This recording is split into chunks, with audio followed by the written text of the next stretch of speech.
বেশি করে আমাদেরকে শ্রবণ করতে হবে। আয়াতি কারিমা তেলাওয়াত করেছি। আল্লাহ রব্বে কায়নাত কোরআন মাজিদের মধ্যে ঘোষণা করেন, কুল্লা আসআলুকুম আলাইহি আজরান ইল্লাল মাওয়াদ্দাতা ফিল কুরবা। আল্লাহ রব্বে কায়নাত ঘোষণা করেন, আল্লাহ রব্বে কায়নাত বলেন, হে আমার হাবিব জানিয়ে দাও তাদেরকে যে আমি তোমাদের নিকটে কোনো কিছু পরিশ্রম চাইছি না, চাইছি একমাত্র আহলে বায়াতের ভালোবাসা। জোরে বলুন সুবহানাল্লাহ। আলে রাসূলের মহব্বত, আহলে বায়াতের ভালোবাসা। কি বলছেন? আল্লাহ কোরআনে বলছেন, নবীকে বলছেন যে তাদেরকে জানিয়ে দাও যে তোমাদের কাছে আমি কোনো পরিশ্রম চাইছি না, একমাত্র চাইছি আলে রাসূলের ভালোবাসা, আহলে বায়াতের ভালোবাসা। জোরে বলুন সুবহানাল্লাহ। আহলে বায়াত কাকে বলা হয়? আহলে বায়াত তিনাদেরকে বলা হয় মাওলাই আলী, হযরতে আলী মুর্তজা রাদিয়াল্লাহু তাআলা আনহু, হযরতে ফাতেমাতুজ জাহরা রাদিয়াল্লাহু তাআলা আনহা, ইমাম হাসান হুসাইন রাদিয়াল্লাহু তাআলা আনহুমা, তিনারাই হচ্ছেন আহলে বায়াত। জোরে বলুন সুবহানাল্লাহ। তিনাদেরকে ভালোবাসতে হবে। অন্য riwayate আছে যে আহলে বায়াত নবীর বংশধর। জোরে বলুন সুবহানাল্লাহ। সুবহানাল্লাহ। নবীর বংশধরের সঙ্গে মহব্বত রাখতে হবে। ব্রাদারি মিল্লাত ইসলামিয়া, নবী আমার হাদিসের মধ্যে ঘোষণা করেন, সেই ব্যক্তি আলে রাসূলকে, আহলে বায়াতকে ভালোবাসলো, সেই ব্যক্তি ভালোবেসে ইন্তেকাল করলো, তো সেই ব্যক্তি শহীদের দরজা পেল। জোরে বলুন সুবহানাল্লাহ। কিসের দরজা? শহীদের দরজা পেল। নবী আমার বলেন, যেই ব্যক্তি আহলে বায়াতকে ভালোবেসে ইন্তেকাল করলো, সেই ব্যক্তি তওবা করে ইন্তেকাল করলো। নবী আমার বলেন, যেই ব্যক্তি আলে রাসূলের সঙ্গে মহব্বত রেখে কবরে গেল, সেই ব্যক্তির জন্য আল্লাহর ফেরেশতা মালিকুল মউত এবং মুনকার নাকির ফেরেশতাদেরকে বলবেন, এই ব্যক্তিকে আযাব দিও না। জোরে বলুন সুবহানাল্লাহ। ব্রাদার, তাহলে যদি আপনি দুশমনি রেখে আলে রাসূলের সঙ্গে দুশমনি রেখে আহলে বায়াতের সঙ্গে দুশমনি রেখে যদি কবরে যান, কি হবে? তার কপালের মধ্যে লেখা থাকবে আল্লাহর রহমত থেকে সেই ব্যক্তি বঞ্চিত, দূরে থাকবে। ব্রাদার, জান্নাতের একটা খুশবু পাওয়া যায়, জান্নাতের একটা খুশবু পাওয়া যায়। নবী আমার বলেন, যেই ব্যক্তি আহলে বায়াতের সঙ্গে দুশমনি রেখে আলে রাসূলের সঙ্গে দুশমনি রেখে কবরে যাবে, সেই ব্যক্তি জান্নাত তো দূরের কথা, জান্নাতের খুশবুটাও পাবে না। ব্রাদার, আলে রাসূলের সঙ্গে মহব্বত রাখুন।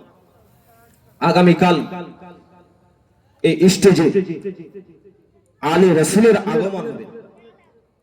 আলে রাসূলের সঙ্গে মহব্বত রাখুন, ভালোবাসা রাখুন। ব্রাদার, কোন ব্যক্তি যদি আল্লাহর ওলির সঙ্গে দুশমনি রাখে, কি হবে? নবী আমার হাদিসের মধ্যে ঘোষণা করেন, মান আদালি ওয়ালিয়ান ফাকাদ আজানতুহু বিল হারবি। সেই ব্যক্তি আল্লাহর ওলির সঙ্গে দুশমনি রাখে, সেই ব্যক্তি আল্লাহর সঙ্গে ঝগড়া করে, জং করে। আচ্ছা, যেই ব্যক্তি আল্লাহর সঙ্গে ঝগড়া করে, তার হাসর কোথায় হবে সেই ব্যক্তি মরার পরেই বুঝতে পারবে। ব্রাদার, আল্লাহর ওলির সঙ্গে মহব্বত রাখুন, ভালোবাসা রাখুন। আমরা পীর পেয়েছি, আলে রাসূল পেয়েছি। ব্রাদার মিল্লাত ইসলামিয়া, মাওলাই আলীকে জিজ্ঞাসা করা হলো, আপনি তো অনেক প্রশ্নের উত্তর দেন, একটা প্রশ্নের উত্তর দেন তো, যে কোন পশু পাখিতে ডিম পাড়ে আর কোন পশু পাখিতে বাচ্চা দেয়? আমরা তো দেখতে পাচ্ছি কার ডিম, কে ডিম পাড়ছে, কে বাচ্চা দিছে। তো মাওলাই আলী এক কথায় উত্তর দিলেন, দেখবে যাদের কান বাইরে আছে তারা বাচ্চা দেয়, যাদের কান ভিতরে তারা ডিম পাড়ে। জোরে বলুন সুবহানাল্লাহ। যাদের কান বাইরে তারা বাচ্চা দেয়। মানুষের কান বাইরে বাচ্চা দেয়, গরুর কান বাইরে বাচ্চা দেয়, ছাগলের কান বাইরে বাচ্চা দেয় মুরগির কান ভিতরে ডিম পারে, হাঁসের কান ভিতরে ডিম পারে, টিকটিকির কান ভিতরে ডিম পারে। মাওলে আলী এক কথায় উত্তর দিলেন, ব্রাদার মিল্লাত ইসলামিয়া, মানব জাতি কি আল্লাহর ফেরেশতা জিবরিল আমিন এসে বলতে আছেন, মানব রূপে জিবরিল আমিন আপনার মাওলাই আলীর দরবারে এসেছেন, এসে প্রশ্ন করতে আছেন, এ মাওলাই আলী বলো তো যে জিবরিল আমিন এখন কোথায় আছে? জিবরিল আমিন এখন কোথায় আছে? নারে তাকবীর, নারে রিসালাত, নারে হায়দারি। এই দেখেন বক্তা সাহেব হুজুর হয়ে আপনার হাজির হয়ে গেছে, আমার উস্তাদ হাজির হয়ে গেছেন, মানে বক্তব্য শর্টের মধ্যেই ছাপতে হবে। তো ব্রাদার মিল্লাত ইসলামিয়া, জিবরিল আমিন এসে মাওলাই আলীকে বলতে আছেন, হে মাওলাই আলী, তুমি তো অনেক প্রশ্নের উত্তর দাও, এখন বলো যে এখন বর্তমানে জিবরিল আমিন কোথায় আছে? হযরত আলী মুর্তজা রাদিয়াল্লাহু তাআলা আনহু তিনি চোখ বন্ধ করলেন, সাত আসমান খুঁজলেন, জিবরিল আমিনকে খুঁজে পাওয়া গেল না, সাত জমিনকে খুঁজলেন, জিবরিল আমিনকে খুঁজে পাওয়া গেল না। দর্শকের মাঝে আপনার খোঁজা হলো, আপনার জিবরিল আমিনকে খুঁজে পাওয়া গেল না। মাওলাই আলী বলতে আছেন, আনতা জিবরিল, তুমি জিবরিল, অন্য কেউ হতে পারে না। জোরে বলুন সুবহানাল্লাহ। ব্রাদার মিল্লাত ইসলামী, তিনারি বেটা আগামী কাল এই কৃষ্ণপুর মাদ্রাসাতে হাজির হবেন। জোরে বলুন সুবহানাল্লাহ। আসুন ব্রাদার, অল্প টাইমের মধ্যে আমি বক্তব্য সমাপ্ত করব, হুজুর হাজির হয়ে গেছেন। ব্রাদার আসুন, মা ফাতেমার জীবন কাহিনী একটু অল্প সময়ের মধ্যে শুনে নিন। ব্রাদার, মা ফাতেমাতু জাহরা রাদিয়াল্লাহু তাআলা আনহা তিনি কত কষ্ট করে সংসার চালিয়েছিলেন। ব্রাদার মিল্লাত ইসলামী, মা ফাতেমাতু জাহরা রাদিয়াল্লাহু তাআলা আনহা বাড়ির কাজকর্ম করতেন, পানি নিয়ে আসতেন, ঝাড়ু দিতেন, আপনার জাঁতাতে আপনার গম পিসাই করতেন, জও পিসাই করতেন। হযরত ফাতেমাতু জাহরা রাদিয়াল্লাহু তাআলা আনহার হাতে আপনার ছিলকা পড়ে গেছিল, গট্টা পড়ে গেছে। মাওলাই আলী ফাতেমাতু জাহরা রাদিয়াল্লাহু তাআলা আনহাকে বলতে আছেন, বিবি, তোমার আব্বা জানের কাছে অনেক গোলাম আছে, একটা গোলা নিয়ে আসো, একটু কাজকর্ম করবে। ফাতেমাতু জাহরা রাদিয়াল্লাহু তাআলা আনহা নিজের স্বামীকে সঙ্গে করে নিয়ে দয়ার নবী মুস্তাফা সাল্লাল্লাহু তাআলা আলাইহি ওয়াসাল্লামের দরবারে এসে হাজির হলেন। আসার পরে বলতে আছেন, ইয়া রাসূলুল্লাহ, ইয়া হাবিবাল্লাহ, নবী গো, বাড়ির কাজ কর্ম করে আমার হাতে যেন ফসকা পড়ে গেছে, আমার হাতে যেন ছিলকা পড়ে গেছে। ইয়া রাসূলুল্লাহ, ইয়া হাবিবাল্লাহ, নবী গো, আপনার কাছে অনেক গোলাম রয়েছে, একটা আমাকে গোলাম গোলা দিয়ে দেন, আমার বাড়ির কাজকর্ম গোলা একটু করবে। নবী আমার বলে, বেটি ফাতেমা, শোনো রে বেটি, না না, তোমাকে গোলাম দেওয়া হবে না। বলে, আব্বা গো, কেন আমাকে গোলাম দেওয়া হবে না? নবী আমার বলতে আছেন, বেটি ফাতেমা, তোমাকে গোলামের থেকে একটা উত্তম জিনিস আমি দান করবো। জোরে বলুন সুবহানাল্লাহ। হযরত ফাতেমা বলতে আছেন, আব্বা গো, কোন জিনিসটা আমাকে দান করবেন একটু দয়া করে বলুন। নবী আমার বলে, ফাতেমা, তুমি যখন রাত্রি বেলায় ঘুমাতে যাবে রে বেটি, তখন তুমি আয়াতুল কুরসি পাঠ করে নাও, আর 33 বার সুবহানাল্লাহ, 33 বার আলহামদুলিল্লাহ, আর 34 বার আল্লাহু আকবার পাঠ করো। গোলামের থেকেও এটা হচ্ছে অতি উত্তম। জোরে বলুন, কি পাঠ করতে বললেন? আয়াতুল কুরসি 33 বার সুবহানাল্লাহ, 33 বার আলহামদুলিল্লাহ, আর 34 বার আল্লাহু আকবার। এটা মা বোনেরাও পড়ে, বাবজি ভাইরাও পড়েন, পড়েন না? পড়েন না? পড়েন। ব্রাদার মিল্লাতে ইসলামিয়া, বেটিকে বলতে আছেন, বেটি, এই তাসবিহটা তুমি পাঠ করবে, তোমার যে হাতে আঘাত হয়েছে, কষ্ট হয়েছে, দুঃখ কষ্ট হয়েছে, সমস্ত দুঃখ কষ্ট দূরে সরে যাবে। জুড়ে বলুন সুবহানাল্লাহ। এটা আপনি নামাজের পরেও আপনি পাঠ করতে পারেন। বেরাদারি মিল্লাত ইসলামিয়া মা ফাতেমা জাহরা রাদিয়াল্লাহু তাআলা আনহা রমজান মাসের রোজা রেখেছেন গো। দুপুরের টাইমে আতর রোদ উম্মে আয়মান, হযরতে উম্মে আয়মান একটু ফাতেমার বাড়ির দিকে এগিয়ে গেলেন যে আমি একটু ফাতেমার বাড়ি একটু যাই। হযরতে উম্মে আয়মান ফাতেমার বাড়ির দরজাতে গিয়ে দেখতে আসেন ফাতেমার বাড়ির দরজা যেন বন্ধ রয়েছে। উম্মে আয়মান বাড়ির দরজায় যেন দাঁড়িয়ে রয়েছেন গো। বাড়ির ভিতর থেকে আপনার যেন আওয়াজ আসছে। উম্মে আয়মান একটু বাড়ির দরজা থেকে ফাঁক থেকে দেখে নিয়ে আসেন যেন হযরতে ফাতেমা জাহরা রাদিয়াল্লাহু তাআলা আনহা যেন শুয়ে রয়েছেন আর জাতা যেন আপনার ঘটতে আছে। ইমাম হাসান হুসাইনের দোলনা যেন দলতে আছে। দোলনা কিভাবে দলতে আছে? হযরতে ফাতেমা তো ঘুমিয়ে রয়েছেন, জাতাকে ঘোরাচ্ছে গো, মানুষ যেন দেখা যায় না। উম্মে আয়মান ওই বাড়ির দরজা থেকে নবীর দরবারে এসে হাজির হলেন। বলতে আছেন ইয়া রাসূলুল্লাহ, ইয়া হাবিবাল্লাহ, নবী গো আমি ফাতেমার বাড়িতে গেলাম, ফাতেমার বাড়ির দরজা থেকে আমি দেখতে পেলাম ফাতেমা যেন শুয়ে রয়েছে বারান্দাতে আর চাকি যেন ঘুরতে আছে। ইমাম হাসান ও হুসাইনের দোলনা যেন দলতে আছে। কে দোলা দিচ্ছে, কে চাকি ঘোরাচ্ছে, মানুষ কিন্তু দেখা যায় না। নবী আমার বলে উম্মে আয়মান শোনো রে গে, আমার বেটি আজকে রোজা রেখেছে, এই রোদ্রের টাইমে আমার বেটি যদি চাকি ঘোরায় তাহলে কষ্ট পাবে, আঘাত পাবে। ওই জন্য আল্লাহ রাব্বুল আলামিন আমার বেটি ফাতেমার চোখে যেন ঘুম দিয়ে দিয়েছে আর এই চাকিটা ঘোরাচ্ছে আমি আল্লাহ রাব্বুল আলামিন জিবরিল আমিনকে পাঠিয়ে দিয়েছে। জিবরিল আমিন গিয়ে এই চাকি যেন ঘোরাতে আছে। জোরে বলুন সুবহানাল্লাহ।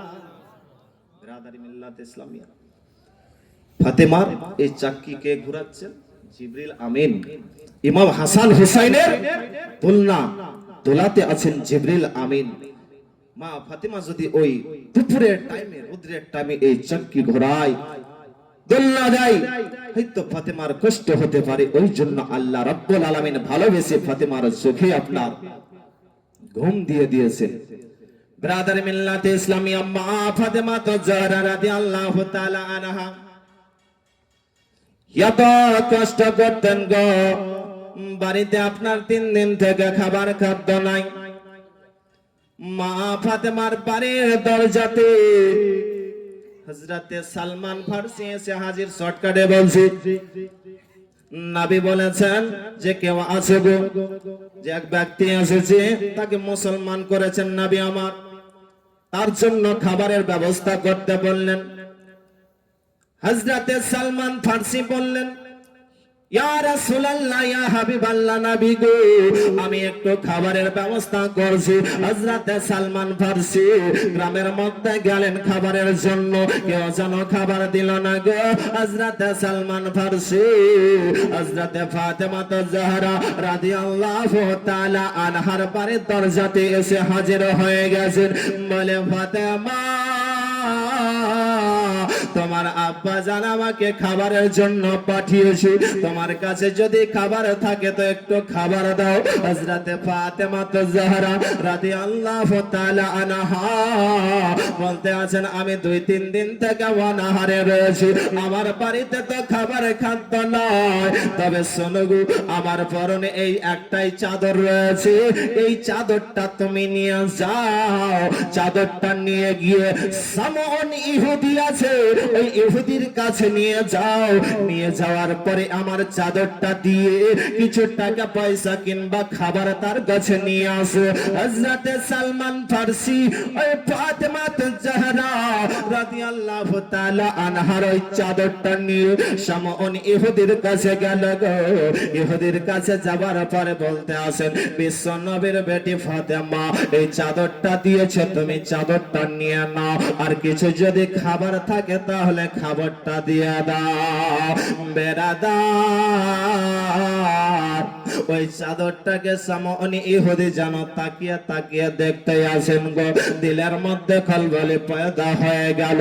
ওই সামনে ইহুদি না থেকে এবার যেন মুসলমান হয়ে গেল। জোরে বলুন সুবহানাল্লাহ। নবীর কলমা পড়ে সেই ব্যক্তি মুসলমান হলো। চাদরটা নিলেন, সমান দিলেন গো, মুসলমান হলো। সামনে ইহুদি কিছু জও দিলেন, সালমান ফার্সিকে কিছু জও দিলেন, আর চাদরটাও আপনার ঘুরিয়ে দিলেন। সালমান ফার্সি জও নিয়ে আপনার ফাতেমার বাড়িতে হাজির হলেন। ফাতেমার বাড়িতে এসে ফাতেমা জওগুলা নিয়ে আনার পরে গো আপনার ওই চাঁতাতে পিসতে আরম্ভ করলেন। আটা তৈরি করে আপনার রুটি তৈরি করা হলো। রুটি তৈরি করে সালমান ফার্সিকে সমস্ত রুটি দিয়ে দিলেন। জোরে বলুন সুবহানাল্লাহ। সালমান ফার্সি বলতে আছেন, একটু আপনি রুটিগুলো নেন। বলে না, আমি নিব না। হযরত ফাতেমা জাহরা রাদিয়াল্লাহু তাআলা আনহা সালমান ফার্সিকে সমস্ত রুটি আপনার দিয়ে দিলেন। রুটি নিয়ে নবীর দরবারে হাজির হলেন গো। নবী বললেন, এই ব্যক্তিকে দিয়ে দাও। ব্রাদার মিল্লাতে ইসলামিয়া, যেই ব্যক্তি আপনার মুসলমান হলো নবীর কাছে, ওই ব্যক্তিকে আপনার সমস্ত রুটি দিয়ে দেওয়া হলো। নবী আমার ফাতেমার বাড়িতে আসলেন গো। আসার পরে ফাতেমাকে যেন আপনার বোঝাতে আছে, বেটি ফাতেমা, ও বেটি ফাতেমা রে, তুমি সবর করো রে বেটি। এইভাবে আপনার ফাতেমাকে যেন বোঝাতে আসেন। বেরাদার হুজুর বসে আছেন, বেয়াদবি হবে।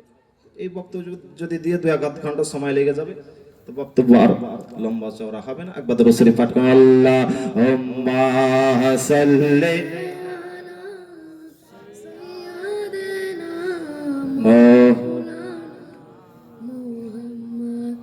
وعلى آل سيدنا مولانا محمد صلى على